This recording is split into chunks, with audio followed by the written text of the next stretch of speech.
About artwork. I know that you guys were discussing the vintage as you walked through today, and you know, as every year in Oregon, as another year where we've seen things we've never seen before. You know, we had a very, very high heat. As you remember, the last week of July, we were over 100 degrees. And peaking here, I don't know about where you guys were, but we peaked at 107 here.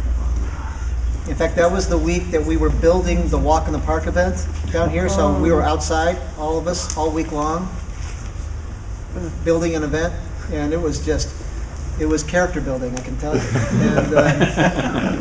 And, but the vines, you know, Pinot Noir doesn't like that much heat. It doesn't do well in that much heat, not made for that much heat. So when those vines experienced that, they really, from our vineyards, just kind of shut down.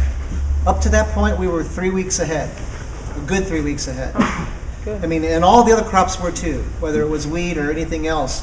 It was all coming in really early. Boy, that high heat really nailed them. And they went into a little bit of a slumber for a while, and they just weren't functioning. And it was just a way of conserving moisture from that high heat. The plant does that. All the stomata, the openings on the leaves, so that for the transfer of gases for photosynthesis, close up, and they just shut down.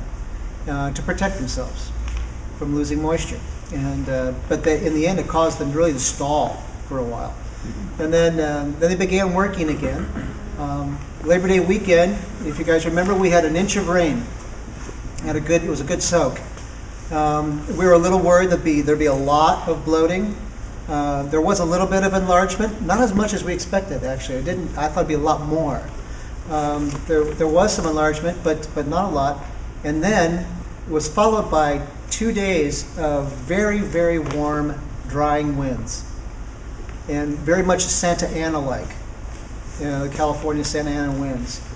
And the fruit, I mean, truly, it just collapsed. I've never seen anything like it. After 10 years in California and 25 here, never. And I don't know anybody who has ever seen anything like it. I mean, the only time you see anything like that is when you cut fruit off of the vine and lay it in the sun for a day. That's the only time you see anything like this occur. And so it was wild and concerning. And so a couple things were happening at the same time. During that season, I should back up a little bit, we had the largest crop to start with we've ever had in Oregon, guaranteed. We were pushing 8 tons an acre. That's massive in Oregon. Normally 3 to 3.5 is a full crop without thinning. And so we were pushing 8. And so we were thinning heavily in all of our sites. And even then, I mean, the clusters were massive. The berries were massive. We had almost perfect fertility last year. In other words, when we flowered, you know, every berry is its own flower initially. And normally you get a certain amount of failure, you know, to fertilize, and everything fertilized last year, and everything. Not only did it fertilize, the berries were huge, and so even after thinning, we were facing some very large crops. We kind of wrote it out to see what would happen with weather, but with that dehydration that took place with those hot, drying winds, we lost a tremendous amount of weight out of the vineyard, beyond what we had thinned, a lot. And in fact, by the time we harvested, we were around, still after all of that, we were around 3 tons an acre generally.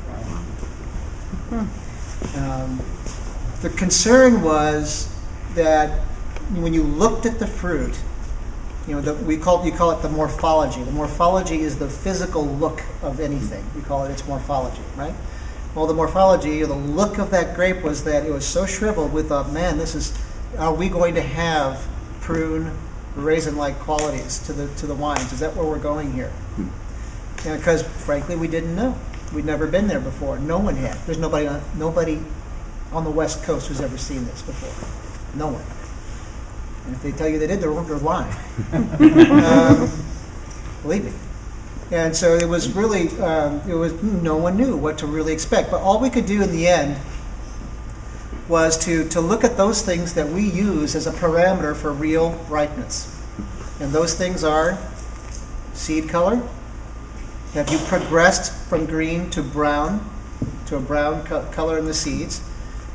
Texturally, has the pulp separated itself from the skin?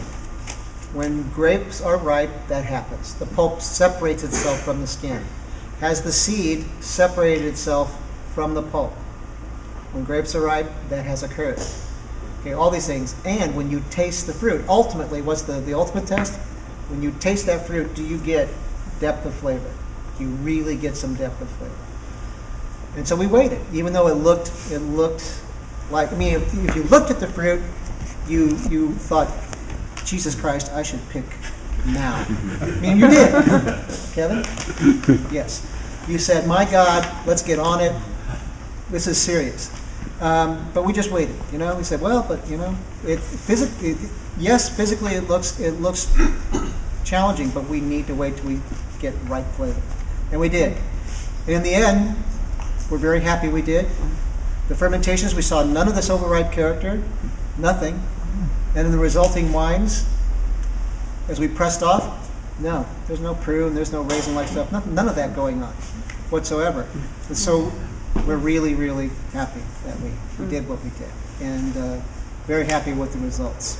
But it was a challenging year. How much longer did you have to wait from the time you were concerned? Till the very first fruit came in at the very end of September, the very end, 28th, 29th, and then, but mostly early October. Well, I noticed much more concentrated flavors on Macron and Abbott. Do you think that had something to do with that? Well, it's true that the dehydration that I'm speaking of was more pronounced in the sedimentary sites, without a doubt.